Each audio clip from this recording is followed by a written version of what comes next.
Hello, ladies and gentlemen.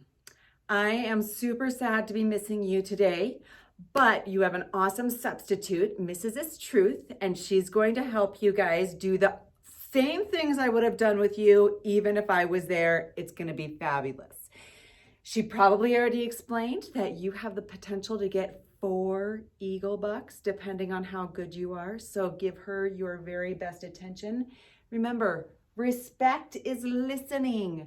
Responsibility is following directions. Safety, keep your hands to yourself and control your body. It is the same as saying kaifuti. Keep your feet and other objects to yourself. It's a chant. It goes like this. Kaifuti, kaifuti, that's my duty. I said duty. And also, you guys, be so kind, especially to her. Today's lesson is all about improvisational acting. It is improv for short, and it means making it up as you go along. So you guys, some of you at least, have learned about improvisational acting in the past with me. Even though you're making it up as you go along, it's not getting up here and doing anything that you feel like doing. There are certain rules that you have to follow. So maybe some of you remember, but I'm going to remind you. Rule number 1 for improvisational acting is never say never. I know, I just said never. That's the funny part. What I mean by never say never is that you always accept what is given to you when you're on stage. Let me give you a demonstration. I always do the duck on the head demonstration. If you were to come up to me and say, Mrs. Arnold, there's a duck on your head. And I said, no, there's not. And you were like, yes, there is. And I was like, no, there's not. Yes, there is. No, there's not. Yes, there is. That's only interesting for about 30 seconds. It's way more interesting if I always say yes or accept what you've given me. So if you said to me, Mrs. Arnold, there's a duck on your head. And I said, oh my gosh, get it off, get it off, get it off. That's way more fun and interesting. We are now going to practice never say never with a game that is called Yes, Let's. Now, when you sit in your seats and I say, everybody find your seat, that's where this saying comes from. It's from this game. So your substitute is going to use my gong. Don't go yet. When she tells you to go, you're going to stand up, you're going to walk around. You're going to walk, you're going to keep your hands to yourself, and you're just going to kind of mill, and she's going to ring the gong, and she is going to tell you to do something. When she tells you to do that thing, you're going to stop. You're going to all say together, yes, let's repeat what she said, and then do the thing. After you've done the thing, you walk around again. She'll tell you, start walking again. And then she'll ring the gong again and you'll try again. This is an exercise in saying yes.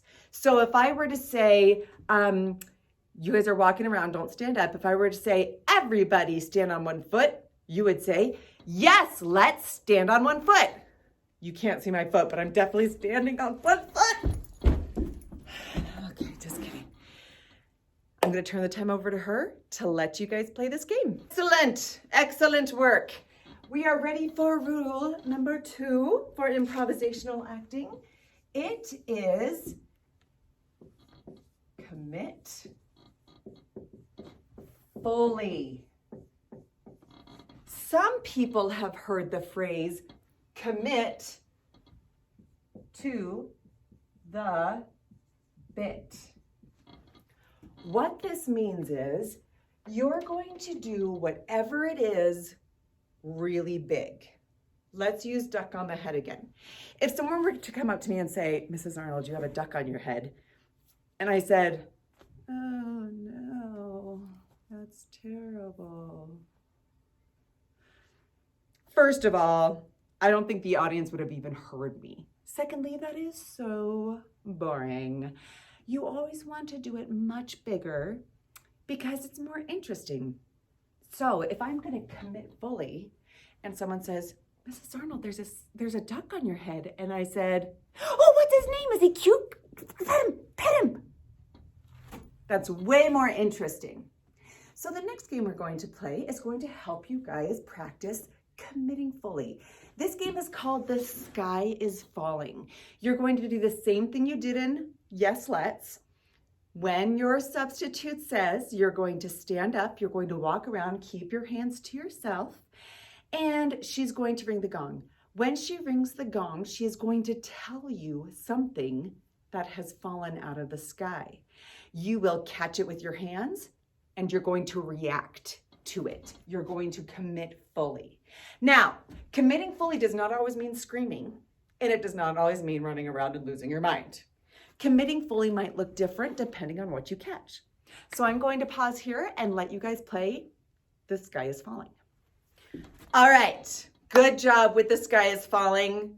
I love your guys' reactions to that game always. I didn't get to see you guys, but I have complete faith it was amazing. Our last rule for improvisational acting is kind of a complicated one. It is leave your ego. Now, this is the word ego. This is the word ego. We are not talking about waffles, okay?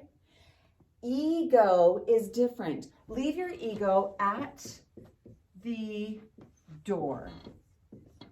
Now, what I mean by the word ego is every single person has a little voice inside their head. And sometimes that little voice might say to them, oh, you shouldn't do that. You're going to look stupid. Or the voice inside their head might say, how embarrassing, everyone is looking at you. Or your ego might say, oh my gosh, you are so much better than everybody else in here. It's ridiculous. Are any of those thoughts a good thought for anybody to think? Of course they're not. But everybody has an ego that we constantly have to work on not listening to. Even adults, it is a lifelong situation. I even have Matt, don't go anywhere. Here I come. When you walk in my door, leave your ego here. This might be backwards when you guys see it. You get the point. Your ego is not invited in this room. Now, here's the reason why. If you're up on stage playing a game and all you're thinking to yourself is, oh my gosh, I look so stupid. I feel so dumb. I can't believe I'm doing this. You're not going to be very interesting on stage. Every person in this room is going to be on stage if they want to. Every person in this room is going to give the games a try. Nobody is doing anything different than the other person. We're all in this together. We are in a safe environment. Remember my sign, you are safe here. We're going to make each other feel safe. We're not going to play into our ego. We're going to practice not listening to that voice. Here's how we're going to do it. It's a game called From End to End. And many of you have played this before, so please do your best with it. Your substitute is going to divide the class in half. Half of you will go to the side of the room with the whiteboard. The other half of you will go to the side of the room with my cabinets. And you will switch sides while keeping your hands to yourself. But she is going to tell you a way to switch sides. You might switch sides by being a cat. You might even have suggestions. If you raise your hand, you guys can have suggestions. But I want you, while you're switching sides, to not worry. Don't worry what other people are thinking of you, because we're all going to be doing it together. I'll give you a moment to play this game. All right. You guys have done a fabulous job learning the 3 rules of improv. Now it's time to get on the stage. Before we get on the stage, let us review a few things. First of all, always use the black boxes on the 2 sides of the stage. We never jump on the stage other than these 2 sides that are open. Let us also remember what it means to be a great audience member.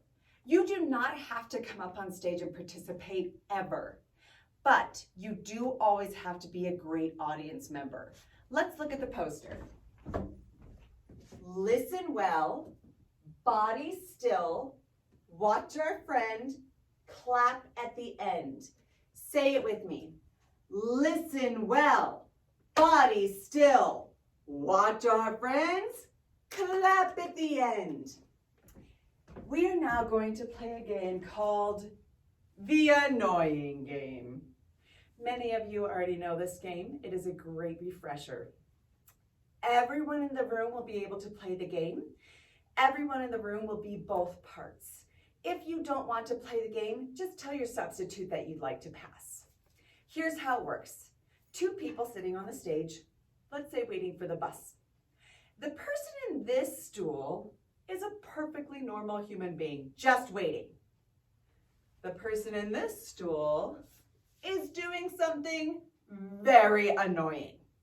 It is so annoying that the person in this stool cannot ignore it and gets so annoyed that they decide to run away from the bus stop without ever getting on the bus.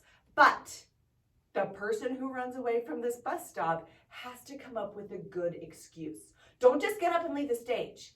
Get up and leave the stage with a silly reason to. Something the annoying person would definitely not ever believe. So the annoying person might be,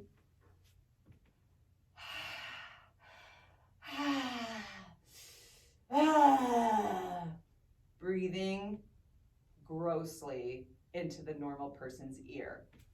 The normal person can only take so much, and then maybe the normal person says, I have to go scrub my whale. The annoying person then becomes normal.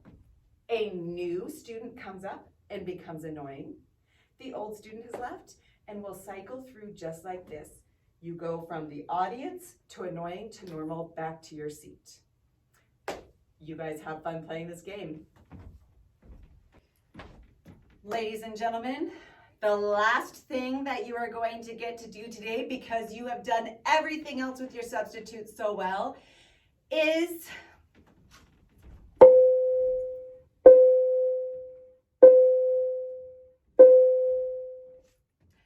ladies and gentlemen, the last thing that you are going to get to do today, because you've done everything with your substitutes so well, is,